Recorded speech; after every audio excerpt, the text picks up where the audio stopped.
اعوذ باللہ من الشیطان الرجیم، بسم اللہ الرحمن الرحیم۔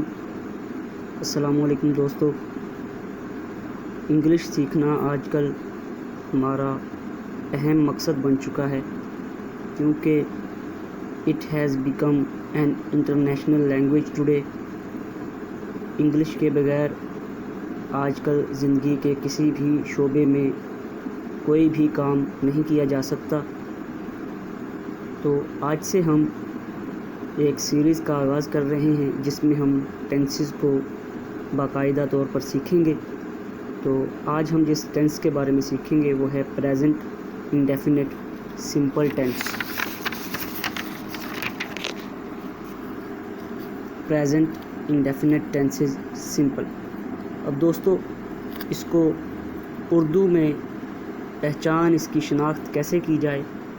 تو اگر ہم کسی جملے کو دیکھیں گے، یعنی کہ وہ کالج جاتا ہے، جیسے میں نے یہ مثال لکھی ہے، اس میں جو تا ہے یہ پریزنٹ انڈیفینٹ ٹینس کی شناخت ہے۔ تو جس جملے میں بھی اس کے آخر پہ تا ہے، تی ہے، تے ہیں اور تاہوں وغیرہ آئے، وہ جملہ پریزنٹ انڈیفینٹ ٹینسز کا ہوگا۔ اب اس کو بنانے کا طریقہ کیا ہے؟ اس کو بنانے کے لیے ہمیں سب سے پہلے ہم سبجیکٹ لکھیں گے، اس کے بعد فرسٹ فارم آف ورب، پھر ایس یا ای ایس کا اضافہ کریں گے اور آخر میں آبجیکٹ لکھیں گے۔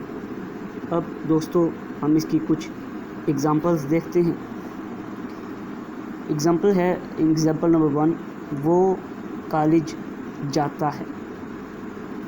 He goes to college۔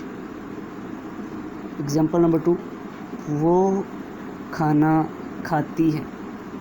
She eats food۔ ہم اخبارات پڑھتے ہیں۔ We read the newspaper۔ اب دوستو، کس جملے کے کس ورب کے ساتھ ای ایس لگانا ہے اور کس کے ساتھ لگانا ہے، کے ساتھ نہیں لگانا، یہ میں انشاءاللہ نیکسٹ ویڈیو میں بتا دوں گا۔ فی الحال کے لیے اللہ حافظ و ناصر۔ امید ہے آپ کو ٹینسز